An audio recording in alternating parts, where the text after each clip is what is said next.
Hi there! Welcome to Snake Therapy. I'm Shira and this is Helios, who is the star of the show today because we are talking about the Dominican Red Mountain Boa and what makes them such a special species of snake. These guys are not the most common pet snakes, but perhaps they should be.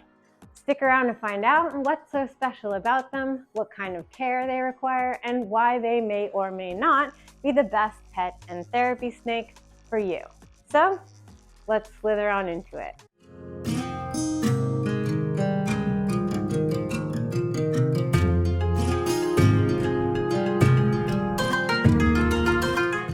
The Dominican Red Mountain Boa is one of 3 subspecies of the Chilabothrus striatus species of snake, all being endemic to different areas of Hispaniola between Haiti and the Dominican Republic. Helios here is the subspecies Chilabothrus striatus. So we'll be focusing on that one in particular, commonly called the Hispaniola boa or the Dominican Red Mountain Boa. Let's call it DRMB moving forward, since Dominican Red Mountain Boa is kind of a mouthful. Try to say that 3 times fast. Dominican Red Mountain Boa, Dominican Red Mountain Boa, Dominican Red Mountain Boa. Yeah, DRMB is good. These snakes are from the Boidae family, commonly referred to as boas. They are 1, oviparous, meaning they give birth to live young. 2, nocturnal, so mostly active at night. And 3, semi-arboreal, splitting their time between the trees and the ground. I will say that Helios here spends most of his time off the ground, but he's quite active overall, so he'll use every inch of space he can get.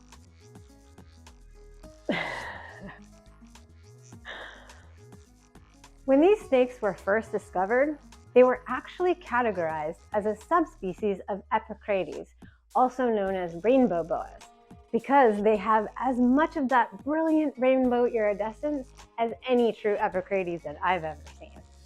You can sort of see it in normal light, but it's absolutely stunning in direct sunlight.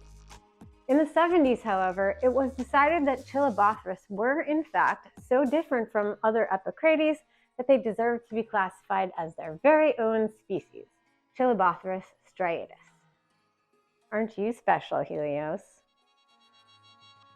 So what makes these boas extra special?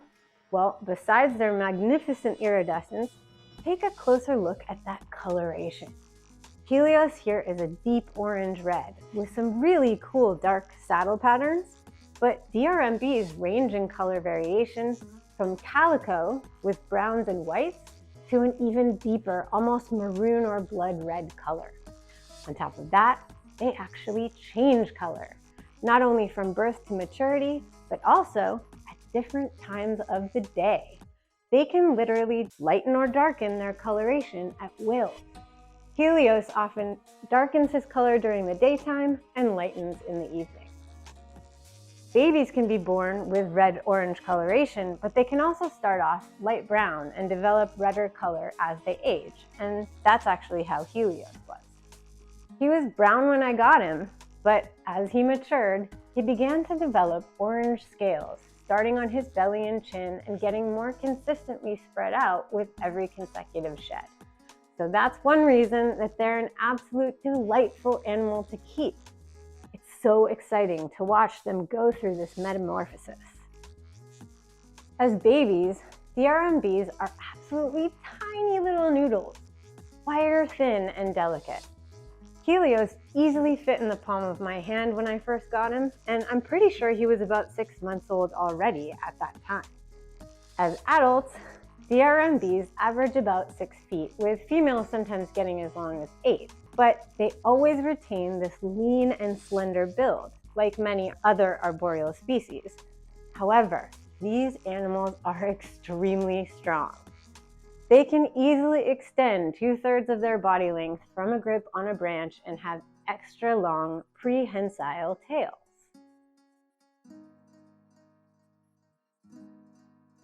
Take a look at the difference here between the tail of a Dumeral's boa, which is a terrestrial species, and that of Helios. It's a striking difference in length. Side note, many people ask how you can tell where a snake's tail is, considering that they kind of just look like one long tail. Well, to tell that, you would look at their cloaca, which is where they poop, pee, and store their reproductive organs. And after that is where the tail begins. If you look at a snake's skeleton, you can clearly see where the ribs end and the tail begins. As far as temperament and handling goes, baby DRMBs tend to be very shy and easily stressed. So it's important to give them lots of hides and cover in their enclosures. This will help them feel more secure. They don't tend to be snappy in defense, at least Helios certainly wasn't. But what they do have in their arsenal is a powerful ability to musk. I mentioned musking as a defense mechanism in a previous video, and indeed a tiny little baby can produce a powerful musk that stinks to high heaven if it gets stressed or scared. You did that to me a couple of times, didn't you? Yep, you did. This behavior usually doesn't stick around beyond babyhood, unless of course you're handling them incorrectly. But I have heard of older DRMBs doing it and stinking up an entire room. If you haven't watched that video on handling techniques, definitely go check that out so you can develop a trusting relationship and a stress-free handling experience for you and the snake. More mature DRMBs tend to be pretty docile and easygoing in general, but that strength I mentioned earlier does mean that they can pose some challenges. I've heard a story of someone getting their finger broken when the snake decided it needed to grip their hand. Of course, the snake didn't mean to do that, but that grip is no joke. Look at this.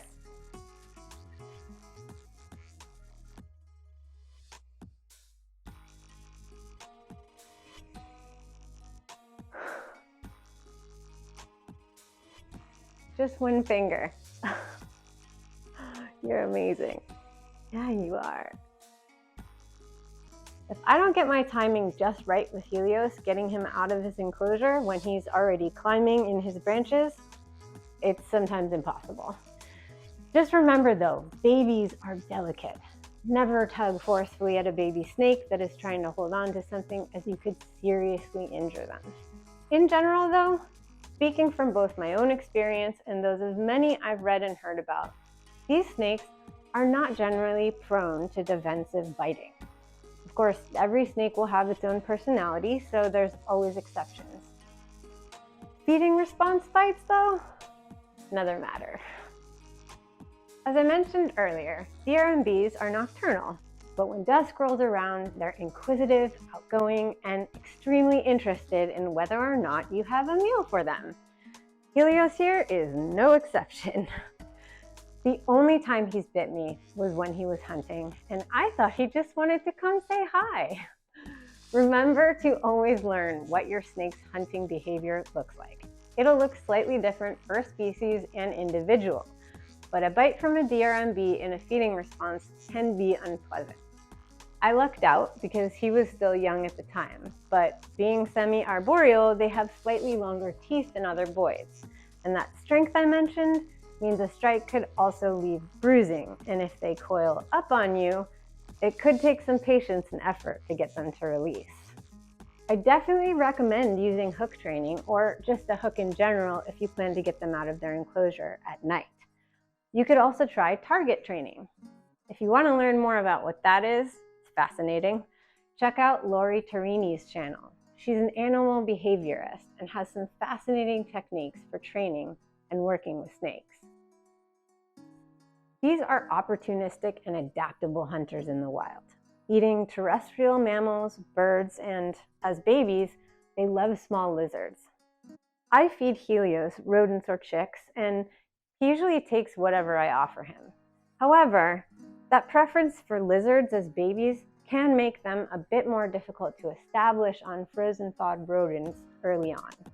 This is why you should always check with the breeder you're buying from to make sure that they've already switched them over to eating pinkies. That breeder is going to be way more experienced in doing this than you are, and trust me, it will save you and the snake some stress if you can wait to get them until they're fully established on frozen thawed rodents. One note about feeding, DRMBs are famous for going off food during winter months. This is normal, especially for males. Once he reached maturity, he started refusing food for 3 to 5 months, starting around January or February in preparation for the breeding season.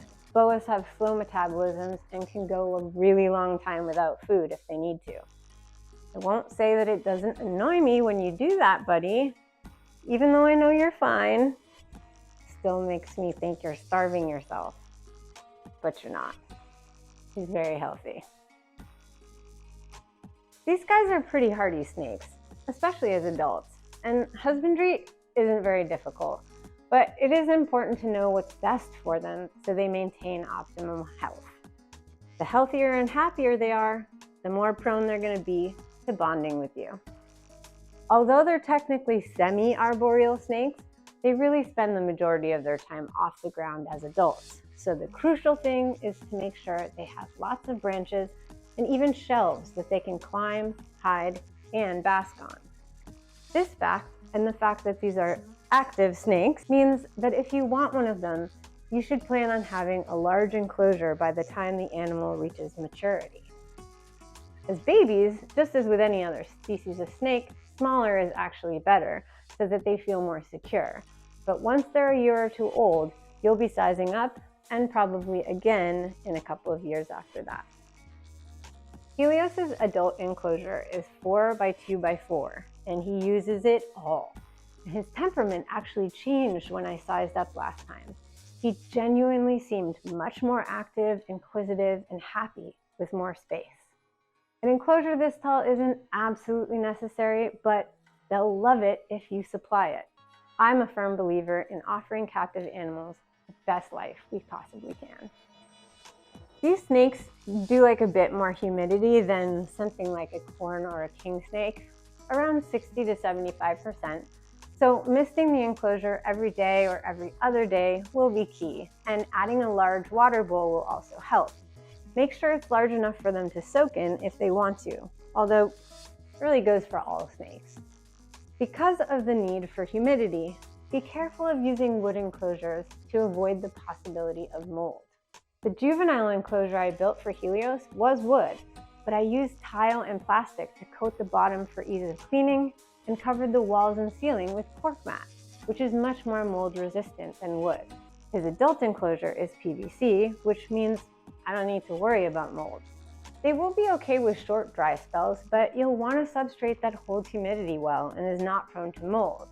So something like aspen is not appropriate for DRMBs. I use cocoa husk, and when they're babies, it's a good idea to give them a decently thick layer of that, because they'll burrow in it during the daytime. DRMBs are going to need a range of temperatures just like all snakes do, but nothing extreme. Lows can be in the upper 70s, and although I've heard some people say their hot spot should be at 90, he likes 88. Keep in mind that if you have a large enclosure, you're going to need to do a little bit more work to make sure that the temperature ranges are correct, which may mean multiple heat sources and thermostats. Helios has 2 overhead heat sources plus his basking lamp, but in the winter, I've sometimes needed a 3rd heat source at the bottom, like a heat mat or a heat wire, to make sure that the cool area of his enclosure stays between 77 and 80. Nighttime temps can dip around 5 to 10 degrees. One extra note is that these snakes seem to pee a lot, and their urates are runny and strangely hard to clean in comparison to other snakes. So plan on putting a little extra elbow grease into removing it when you do your regular maintenance. Hey, buddy.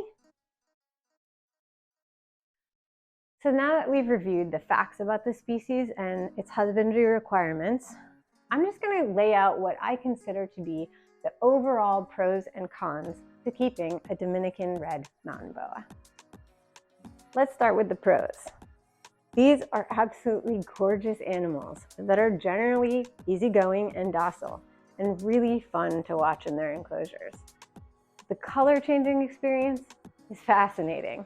Their husbandry requirements are not difficult as long as you understand those crucial elements that keep them healthy. And on the whole, they readily take food without any issue, unless it's wintertime, or unless you get a baby that hasn't been established on rodents yet. And just the fact that they're less commonly kept than many other species makes them a unique and fun snake to keep. If you give them the appropriate environment and put a bit of time into establishing trust with them by regularly handling them, you can end up with a really rewarding relationship quite easily. And simply admiring their beauty, strength, and active, curious nature can be extremely therapeutic. So what are the cons? Although they do take to handling pretty easily, their initially shy nature and musking tendencies as babies, along with their strength as adults, makes them a less recommended species as a pet for children. If you can't keep up with the relative humidity, and if you don't have the space for at least a 4 to 6 foot long enclosure, ideally with some extra height on it, this probably isn't the best snake for you. As far as availability, you're not going to find this species in a pet store, and you might not even find it at a reptile expo. It's not legal to import wild-caught DRMBs anymore, which is a good thing because wild-caught animals are not great as pets, and it means they're being protected in their natural habitat. But that means that the ones that were imported before the mid to late 1900s are the sole ancestors to all of the current captive bred animals outside of Hispaniola, and there aren't a ton of people breeding them. So you'll need to do a little digging to find them. But I can help you with that. Helios here came from Golden Coast Exotics in Southern California, and he specializes in DRMBs and some other amazing species of snakes. So I'll put a link to him along with a couple of other breeders I know that sell them in the description below. So not that big of a con. Despite being a little harder to find, I'm surprised this species isn't more popular because they are simply fantastic snakes that do make great pets for the slightly more experienced keeper. Right, Helios? You know you're awesome. Let me know in the comments if you keep DRMBs and what you think about them. And if you've enjoyed meeting Helios and learning about this species, please take a moment before you go to subscribe, like this video, and hit that notification bell. I've got lots of fun content about snakes and snake therapy to share, and I don't want you to miss out. Thanks so much for being here. I'm Shira, and this is Helios, and here's hoping your snake therapy journey is a fantastic one. See you next time.